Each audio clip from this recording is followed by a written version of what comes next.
A meeting convened by the Khasi Hills Autonomous District Council (Khadc) with representatives of various clans and Dorbar Shnong in East Khasi Hills on Monday has decided to come up with a register to get the number of clans which are there in the jurisdiction areas of the council besides matters related to scheduled tribes.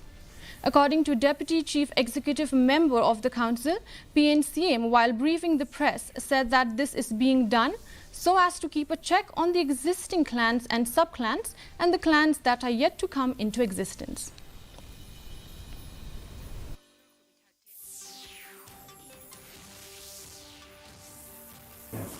Bu baik bu renti. Haji ada berkikur kijaj apa rilum Khasi jongi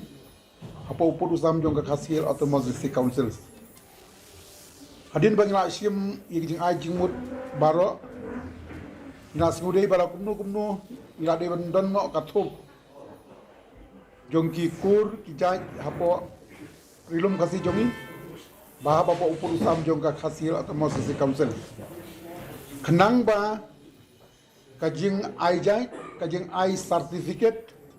kan long lang bakal ti ke badai ke babnya bagawanum ya tungku badno